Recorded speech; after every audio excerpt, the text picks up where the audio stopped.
Hello and welcome to the second bonus supporters episode to accompany the series Ireland's Last Aristocrat.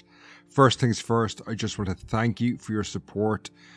You're helping me produce a series like this one. I'm really grateful. I just wouldn't have been able to make a series like Ireland's Last Aristocrat without you.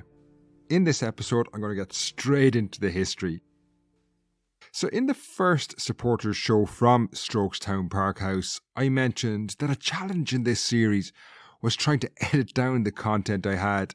When I visited Strokestown, I spent 2 days there and I got hours of fascinating details from Martin and Oisin. Now, while we'll get on to the bonus interviews with Martin and Oisin, I want to start though with some of my own research that I ultimately decided not to include. You might find this interesting and it also gives you a sense of maybe how the show is made. So you'll remember in the last episode, that's part 3 of the series, it just came out this week, I talked about the early months of 1922 and how they proved to be among the most difficult in Olive's life. Her father, Henry, died in early January and then she had to navigate what were pretty chaotic days that followed the end of the War of Independence. While I was researching this period of her life though, I stumbled across another incident that may have added to what were very difficult times. Now, this was the death of the steward of the Strokestown Park estate in March 1922. This man, Edward Lally, was in effect the manager of the Packenham Mahon's lands and presumably played a significant role in the financial affairs of the family. While his death presumably caused considerable problems for Olive, who is now managing things after her father's death, some of the circumstances surrounding Lally's passing appear to have aroused suspicions at the time. Lally had gone missing in early March 1922 and was found dead in a river the following day. In those pretty chaotic days following independence from the UK, some at least appear to have thought that Edward Lally may have been murdered. This wouldn't have been entirely surprising. As the estate steward, he could well have been involved in evictions and made numerous enemies in the community. In any case, an inquest was convened and it was determined that Edward Lally had in fact drowned. The cause of death was listed as an accident. However, a local newspaper appears to suggest that they thought at least that Lally had taken his own life. The Sligo Independent referred to his death, and I quote, "a sudden and tragic end." Now that's a euphemism usually reserved for someone who dies by suicide.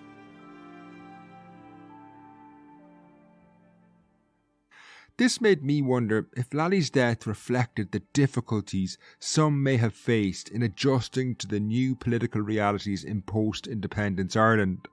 Did Lally fear retribution? As I mentioned, having served as steward of this Packenham Mahon estate, he may have made several enemies. Now, alongside this aspect of his death, the timeline of events surrounding his inquest was also interesting. So the inquest into Edward Lally's death took place on March 4th, and as is explained in the main episode, Stuart Hales, that's Olive's new husband, went to the IRA barracks in Boyle to get a licence to hold a rifle on the very following day, that's March the 5th. This made me wonder, was it possible that Stuart and Olive feared that Lally had been murdered and they now wanted security of their own? Now, all this was in an early draft of part 3. I explored all these aspects of Edward Lally's death, but ultimately I decided to remove it because, well, suicide is a very complex thing and there were just too many unknowns surrounding Edward Lally's death, so I just decided to take the whole thing out completely. I felt I was getting into a bit of a rabbit hole because ultimately the series was about Olive, not Edward Lally or his death. Now, alongside this, there was lots of details from Martin and Oisin's interviews that I had to take out just for time reasons, and they're absolutely fascinating, so I'm going to include them in this episode, and I want to start with Martin, the archivist. So you might remember in part 3, a major part of Olive's life was her inability to budget. She was an absolute disaster with money. In this clip, Martin talks more about her lavish lifestyle. When you're talking about extravagant spending, first thing I always go to is the horses. The horses were always an expense, and you do extravagant stables here. And Olive, carries on that tradition. Hunting, riding, out with the hounds. She talks fabulously about the hounds coming out of coverts and going over fences, and she loves horses and riding, but it's a big expense in her. And so she says, like, I'm rushed, I'm worried and tired and ill. I'm dreadfully fussed about all these dreadful horses and all my other bills, because I do want to get clear and not come to you with a millstone around my neck. Bills, bills, bills. I never seem to buy anything, and huge bills come pouring in. I owe the dentist something enormous, and saddlers and cars and drapers, and above all, Harrods. I think he's an infernal robber. In other words, Harrods is an infernal robber with storage and Lord knows what. I could just scream. Martin also showed me this letter where Olive is talking to Stuart about hunting. And then in that kind of parallel world, she's talking to Stuart about, you have to ride a good hunt. You have to be the importance of the hunt in Ireland and being seen at the hunt and keeping up appearances at the hunt. She says, nothing in the world would have done you any better and made you better liked to my country than having ridden a topping good hunt on your first show up. It will just hallmark you as nothing else in the world would have done. And the quote is, money is useless in Ireland. I wonder, she's spending all the time. She's constantly spending, and she's no money. She is only, early 20s. But in a way, that was what was happening with all of the gentry classes. They had to keep this lifestyle up. These houses were extravagant and they looked amazing from the outside, but there were huge upkeep in them. And at the same time, all the way during the 1900s, their wealth as well as their political power have been dwindling and dwindling. One source of income not mentioned in the final episode was a stipend Olive had from her first marriage. In part 2 of Ireland's Last Aristocrat, I mentioned how after the birth of Lettice, the estate of Rockingham passed to her late husband's brother, Cecil. While Olive obviously went on to marry Stuart, she continued to have an income from the Rockingham estate. And then there's a trust set up for Olive and Lettice from the Rockingham estate, and they always had money coming from that. So we have files of documents from about the management of that trust. That trust was managed by Cecil, so her brother-in-law, or her brother-in-law, and I think Stuart, and there was a solicitor as well. So that was so there was always income, and that was very much stocks and shares coming in, and income from stocks and shares from that. Before we change topics, in this clip you're going to hear Martin explain more about why Stuart changed his name after his marriage to Olive, which was very unusual for the time. Olive is marrying kind of, because everyone had the pecking order back in these days. Everyone knew where they were on the social ladder. So she's marrying below herself. So Stuart takes on the Packenham Mahon name, and Stuart's father takes on the Packenham Mahon name. So that's, it's I suppose a lot of this is all tied up with old deeds and old, wills and, what can happen. But obviously the Packenham Mahon name has to stay as part of, the estate has to stay with the Packenham Mahon name. So therefore everyone has to be called Packenham Mahon in order. So the father changes his name by deed-poll in order to make sure that he inherits the estate of his daughter-in-law, if in the case that she dies. So the money, land and money, they have ways around it.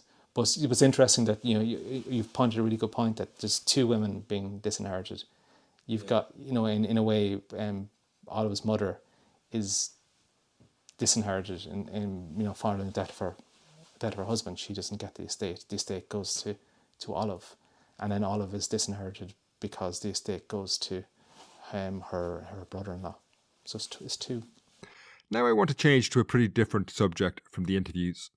When myself and Oisin were in the dining room at Strokestown Park House and we headed towards the kitchen into what was the servants' area of the house, Oisin pointed out a telephone on the wall. Now this was one of the first telephones installed in the house, and while it was fascinating to see a phone from the 1920s, Oisin explained how it was another sign of the class divisions in Strokestown. This was the first telephone that was installed in the house in the early 1920s. And a kind of interesting thing about the way that they viewed the world is that this was put in the servants' part of the house. It was considered to be work. This was considered to be a servant's job that would be beneath the actual lady or lord of the house. to answer the phone. So we've got that in here. But yeah, you can't exactly feel it today, but during winter you'd also notice that this part of the house is significantly colder. Something that I didn't find space to explore in the series was the fact that Olive herself was an intellectually curious woman. In this clip, Oisin references the writer Susan Sontag, who was a left-wing activist and someone Olive presumably had very little in common with, yet she read her work. Because she kept reading right until the end of her life. She has a couple of like Susan Sontag books. So she wasn't, she was someone who was in some way like clued into sort of the wider world in that sense, from an early age. Intellectually curious, exactly. Yeah, that's a good way of putting it. Towards the end of the last episode in the series, Oisin recounted stories he had heard from locals in Strokestown about Olive's attitudes to local people. This is another one of those that indicates how Olive's life and relationship to the community in Strokestown was changing in the later 20th century. She had certain attitudes, There's lots of stories that people talk about her in the town, arguing with people and giving out about things. But at the same time, particularly as she was getting older, again, it became this thing. She was like an eccentric. There's a story I was told once that apparently there were some workmen out doing something towards the front of the house, and Olive had her, I'm not sure which one, but one of her little granddaughters with her, and Olive had seen that they'd left some tools out in a messy way, and she was going up and giving out to them and saying, whoa, no. And they were kind of giving a bit of cheek back for it, in a kind of a playful way. And her little granddaughter apparently came and said, Granny, why don't you just shoot them? And they all Olive included, burst out laughing. And this became a story that was famous in the town of the little girl who wanted to shoot the workers. But the fact that, that was something that Olive found funny as well, right? That's not, it wasn't, and the fact that they found it funny, that it's like, at a certain point, to a lot of people, like, the fact that they're in this house and they have these attitudes, these, like, there's such a note of sort of almost comic kind of ridiculousness to it, that, yeah, they became, they weren't so much a symbol of, like, of something that was hated as much, because, and also by that point, they weren't people's landlords anymore. They'd lost the land, they were, they weren't this, like, edifice of power anymore. They were more this kind of, like, slightly mad old couple in this big old ruin of a house, So yeah, certainly, yeah, things did change, even though, she still was the kind of person who would, if she saw a queue in the post office, would walk past the queue and expect to be served first and stuff like that, So she wasn't like, the extent to which she was like a liberal or progressive person was limited as well. Olive and Stuart were married for nearly 60 years, and at times I felt he was probably overshadowed by Olive, who seems to have had a far larger personality. Stuart, however, was an eccentric in his own right, and Oisin explains some of his stranger interests here. A bit more on the pseudoscience end of things, and most of that belongs to Olive's husband, Stuart Hales. So he inherited this from his father-in-law eventually. And Stuart had some interesting ideas. He was very into divining, with rods. He really believed in that fully. We know, for example, that one of the investments he made with Olive's money was into a mine, a supposed emerald mine that had been discovered using divining rods. It will probably shock you to hear that investment did not pan out. But you also have, for example, there's a book here by a Misters H.D. Murray and D.A. Spencer called Colour in Theory and Practice. This is a remnant from a now no longer current scientific theory where they basically believed that the different elements could relate to different parts of the colour spectrum, and that you would be able to conduct, and I'm probably explaining this wrong, but probably that you could conduct sort of tests on materials and see what they contained by shining light to them and producing different colours, right? You can kind of see these is represented in this kind of like these charts on the wall. It's very unusual looking and very confusing. There's like colors, charts. You can also see there's this bizarre contraption that's made out of painted bamboo sticks and string and bits of wood that are apparently related to that in some way. This was part of his kind of thing of trying to connect the periodic table to the colour spectrum. And yeah, this was Stuart's hobby, I suppose, and it didn't really come to much more than that. Martin has also found evidence of Stuart's war record from the Second World War in the archive at Strokestown. Some files about, I think he was stationed in Norway for a little while. There's some leave of absence cards, to Stuart Hale's East Yorkshire Regiment. So authority to leave, and leave to visit home in Era. So he's been by his commanding officer.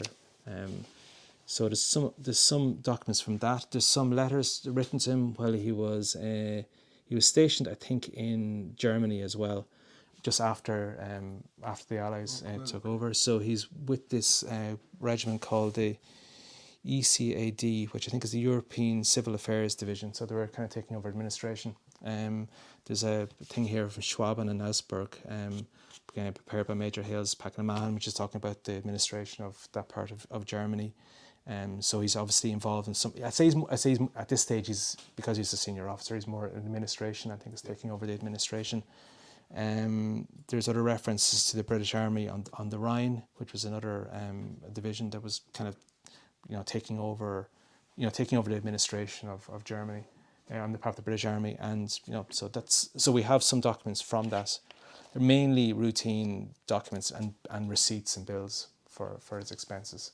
As mentioned in the episode, Olive and Stuart's son, Nicholas, served in the north of Ireland during the Troubles, something that ultimately made it impossible for him to live at Strokestown. Martin explains more about this while also assessing whether Nicholas would have taken on the house if he could have returned to Ireland. So Nicholas was also in the British Army. He was born here but went to Winchester College in England, and he joins the Grenadier Guards. And he's now he may have been in Derry, and I've looked at some a obituary from, and he was saying that he was in Derry. He was definitely in Belfast. Olive says that he was in Belfast, but basically he was a marked man if he came back here. I've heard one anecdote from someone who knew Olive at the time that, anytime that Nicholas did arrive, he arrived unannounced, and as Olive said, with a bloody detective up his arse. So she couldn't actually meet him on her own. He was always been followed by special branch if he came. She was asked about that. What did she feel about the fact that Nicholas couldn't come back? Yeah, so she was asked about, in her interview, she was asked about her son and the fact that he couldn't come back to Ireland. He'd been in the Grenadier Guards. She says that because of the troubles in Northern Ireland, so one of her regrets is that her son can't visit Ireland. She feels terribly regretful about this. Because he was in battalions in Belfast, he was constantly inspecting troops in Belfast when he was soldiering in Yorkshire. And she said that this absolutely blitzed our lives.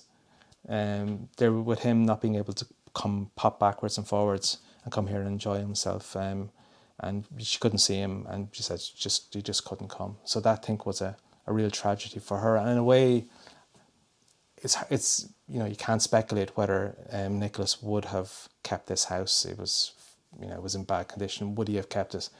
I don't think he had the same attachment to this house that Olive has, and you can even see in her letter in this document from 1922, where she's talking about they're talking about selling off the estate.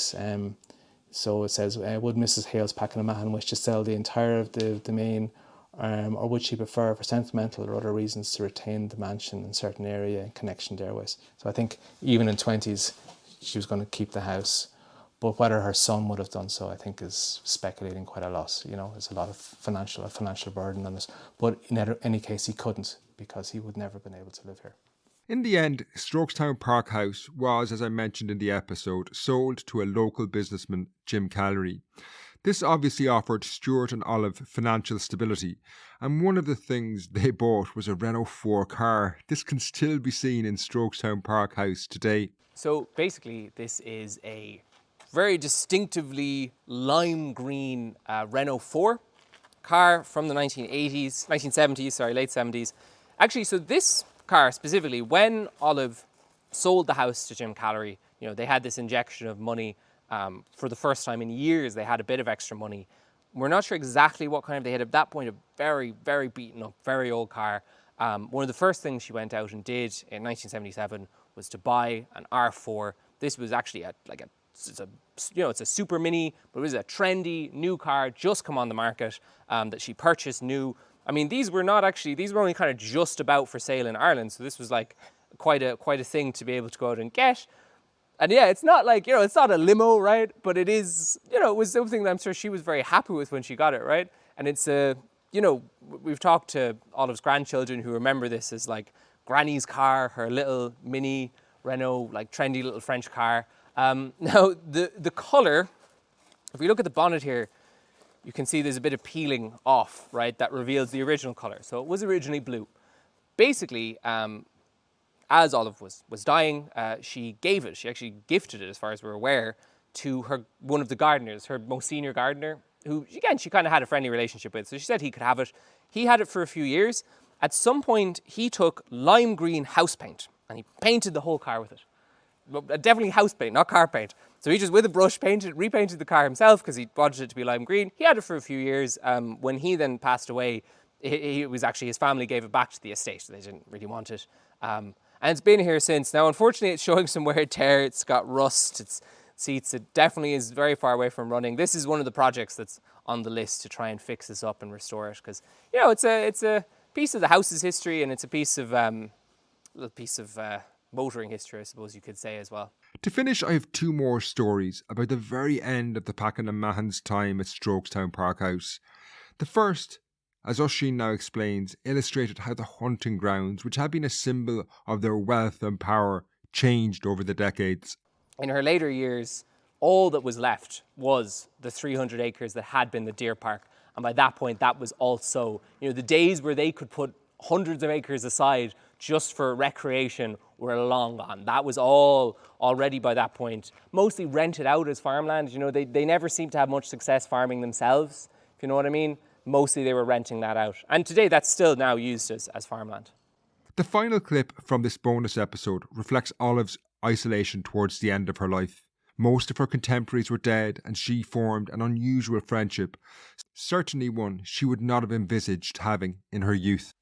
In her last few years, developed a pretty close friendship with the local nurse, actually. She's talked about that. They had a kind of antagonistic in some ways at the start, but then became quite close friends. So that was basically the only people that they were kind of seeing by that point.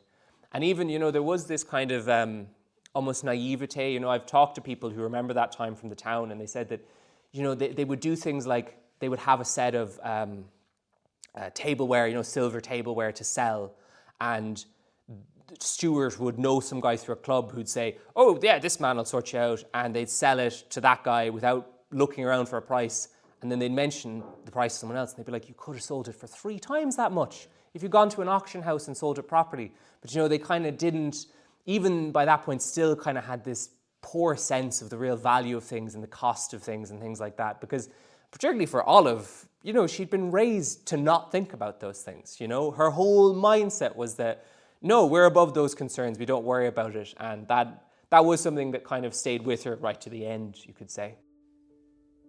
So this brings an end to the entire series of Ireland's Last Aristocrat. I hope you enjoyed it. Thanks again for all your support. The series was a complex one to make and I wouldn't have been able to contemplate it without you. At the moment, I'm currently working on that exclusive series on the Irish Civil War with Dr Brian Hanley that's going to be available exclusively for you as supporters of the show. It's nearly finished and hopefully I'll have the first episode of that out in the next few weeks. In the meantime, the next episode of the podcast is on an entirely different topic, so next week we'll be on the hunt for Nazi spies in Ireland during the Second World War. Until then, Slán.